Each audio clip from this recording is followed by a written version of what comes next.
लक्की classes में आपका स्वागत है।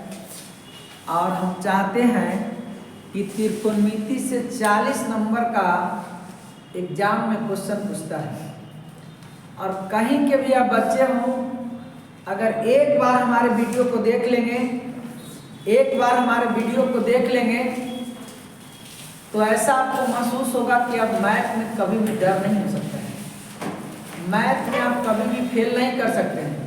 और इस बार जो डबल क्वेश्चन पूछेगा, त्रिकोणमिति से 20 नंबर का सवाल पूछता था, वो अब आपका सवाल 40 नंबर का पूछेगा। तो 40 नंबर के सवाल का जो पहले त्रिकोणमिति का कॉन्सेप्ट है, उस कॉन्सेप्ट को हम आप लोग को अच्छा से बताते हैं। तो चलिए देखिए त्रिकोणमिति का क्या कॉन्सेप्ट है, इसको हम लोग समझते हैं। और एनसीईआरटी का एक एक प्रॉब्लम को हम किताब से सॉल्यूशन करेंगे। और जहाँ के भी बच्चे देख रहे होंगे, अगर एक बार में ना समझ में आए तो दूसरा बार जरूर वीडियो को देखिए और एकदम समझ में आ जाएगा। अगर ना हो तो कॉपी किताब आप खोल करके बैठिए और आराम से लिखते चलिए और समझते चलिए। तो चलिए हम लोग चलते हैं लक्की क्लासेस में। ट्रिगोनोमेट्री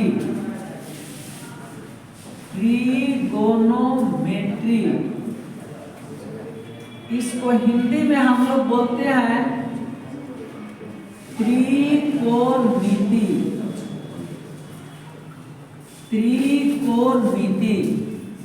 इसमें दो फिगर इंपॉर्टेंट है।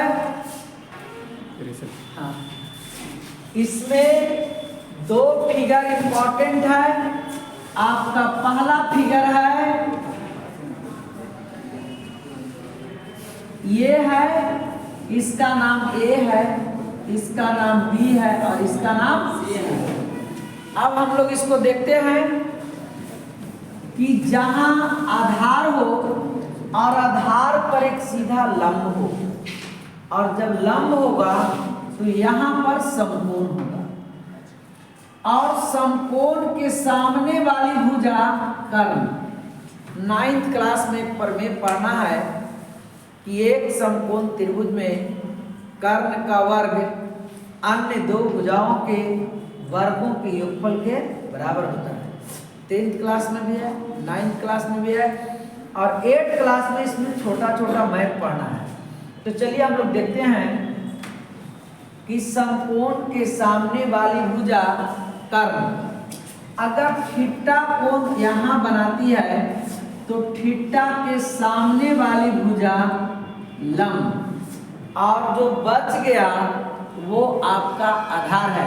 सभी बच्चे बढ़िया से समझेंगे, ये आपका आधार है। इसके बाद एक फिगर हम लोग इसमें और देखते हैं। दूसरा फिगर आपका है, इसका नाम दे दीजिए ए, बी और सी। यहाँ पर समकोण है, कर्ण कभी भी चेंज नहीं होता है। समकोण के सामने वाली भुजा कर्ण, थीटा कोण अगर ऊपर में बनेगा तो थीटा के सामने वाली भुजा लंब, ये नीचे वाला आपका हो गया लंब, जो बच गया वो आपका आधार है। तो ये आपका हो गया आधार। यहीं से त्रिकोणमिति का बेस खड़ा होता है। और कितना ही कमजोर बच्चा है, अगर चाहेगा कि हम त्रिकोणमिति को बढ़िया कर लें और सांख्यिकी और प्रोबेबिलिटी को, तो 70 नंबर आपको एकदम आसानी से लाएगा। कोई भी वैकेंसी को आप आसानी से अप्लाई कर सकते हैं। तो इसलिए दो फिगर को हम लोग समझेंगे। जो थीटा कोण होता है वो दो जगह बनता है, या तो थीटा कोण सी पर बनेगा, या तो थीटा कोण किस पर बनेगा, ए पर। किस पर बनेगा, ए पर। बोलो, ए पर। थीटा के सामने वाली भुजा समकोण के सामने वाली भुजा, और जो बच गया थीटा के, इसमें थीटा कोण किस पर बना था, सी पर। और इसमें थीटा कोण किस पर बनेगा? थीटा कोण कभी भी बी के पास नहीं बन सकता है। यहाँ जब भी बनेगा तो क्या बनेगा? समकोण। क्या बनेगा? समकोण। अब यहाँ देखिए कि थीटा कोण ए पर बना है, तो थीटा के सामने वाली भुजा लंब और आधार चेंज होते रहता है, लेकिन कर्ण कभी भी चेंज नहीं होता है। अब देख लीजिए, दो बातें इसमें इंपॉर्टेंट है। अगर आपसे पूछे कि मुख्य निष्पत्तियां कितनी होती हैं, तो मुख्य निष्पत्तियां 2 होती हैं। अगर पूछे कि कुल निष्पत्तियां कितनी होती हैं, 6, और मुख्य निष्पत्तियां 2, और कुल निष्पत्तियां 6। आपके एग्जाम में कैसे ऑब्जेक्टिव क्वेश्चन पूछता है उसको आप ध्यान देंगे। तो सबसे पहले अगर आपसे पूछे कि मुख्य निष्पत्तियां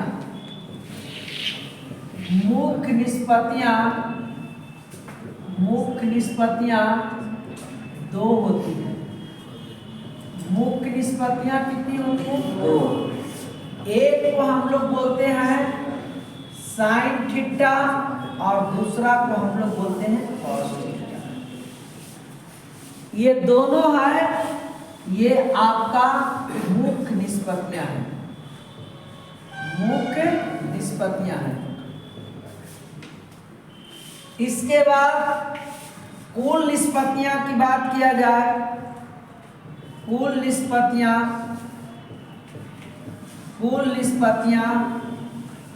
6 होती है। कुल निष्पत्तियां कितना होती है? 6। अब देखिए, इसमें पहला होता है साइन थीटा, दूसरा होता है कॉस थीटा और तीसरा होता है टैन थीटा। पहला आपका कौन है? साइन थीटा, दूसरा आपका कॉस थीटा और तीसरा टैन थीटा। बस हम लोग एक वो ट्रिक्स याद रखेंगे, लाल बट्टा कक्का, लाल बट्टा कक्का। एल से हो गया लंब, ठीक है, एल से हो गया लंब और के से कर्ण। ये पहला स्टेप में है। अब देखिए पहला स्टेप में क्या हो जाएगा, साइन थीटा बराबर लंब बटा कर्ण, एल से लंब और के से कर्ण। तो यहाँ आपका हो जाएगा लंब बटा कर्ण। दूसरा नंबर पर ए है, ए का मतलब आधार और के का मतलब कर्ण। तो दूसरा नंबर पर हो जाएगा आधार बट्टा कर्ण। तीसरा में देखिए एल से लंब और ए से आधार, तो ये आपका हो जाएगा लंब बट्टा आधार। ये आपका 3 फार्मूला है। आप फार्मूला नहीं भी याद रखेंगे तो ये जो आपका लाल बट्टा कक्का है, लाल बट्टा कक्का, इससे आप आसानी से फार्मूला याद कर सकते हैं। पहला नंबर पर साइन थीटा, दूसरा नंबर पर कॉस थीटा और तीसरा नंबर पर टैन थीटा। इसमें भी 3 गो है। पहला नंबर पर एल है, नीचे में के है, लंब बट्टा कर्ण, ए से आधार, आधार बट्टा कर्ण, एल से लंब और ए से आधार। तो इसी तरह का आपका फार्मूला निकल गया है। अब देखिए 3 फार्मूला और हम निकालते हैं। साइन का उल्टा हम लोग जानते हैं कॉसेक थीटा। क्या जानते हैं? Cosec theta. जब हम साइन को उल्टा करेंगे तो इसका जो मान है वह भी क्या हो जाएगा? उल्टा हो जाएगा। तो ये क्या हो जाएगा? कर्ण बट्टा लंब, कर्ण बट्टा लंब। कॉस थीटा का उल्टा कर दीजिए तो ये आपका हो जाएगा सेक थीटा। ये आधार बट्टा क्या है? कर्ण। इसको उल्टा कर दीजिए तो कर्ण बट्टा क्या हो जाएगा? आधार, कर्ण बट्टा आधार। और तीसरा है टैन थीटा, और टैन थीटा का उल्टा होता है आधार बट्टा लंब। tan थीटा बराबर लंब बट्टा आधार और tan थीटा का उल्टा cot थीटा और cot थीटा बराबर आधार बट्टा लंब। आप लोग इसको नोट कीजिए।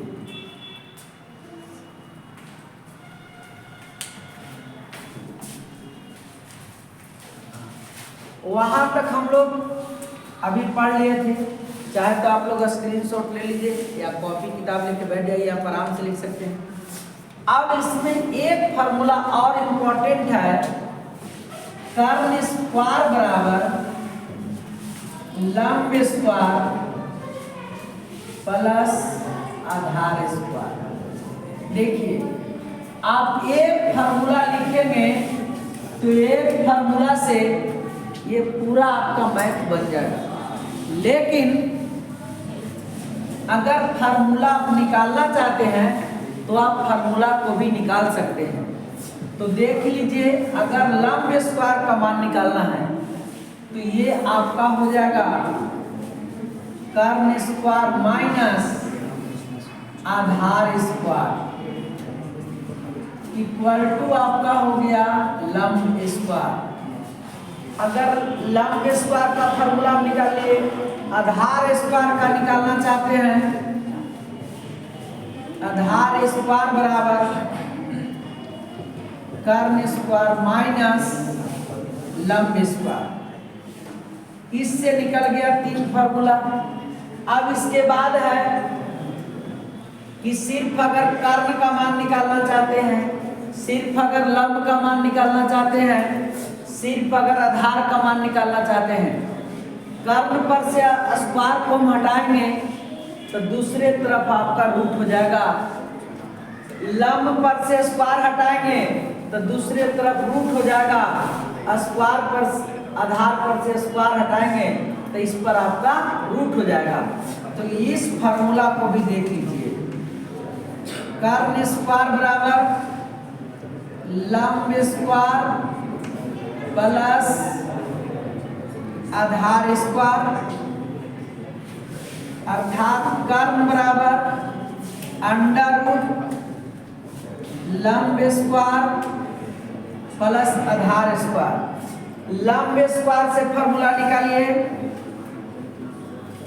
लंब स्क्वायर बराबर बात हो रहा है कर्ण स्क्वायर माइनस आधार स्क्वायर। लंब इक्वल टू आधार को हटाएंगे, दूसरे तरफ आपका रूट हो जाएगा कर्ण स्क्वायर माइनस आधार स्क्वायर। और उसके बाद आधार स्क्वायर बराबर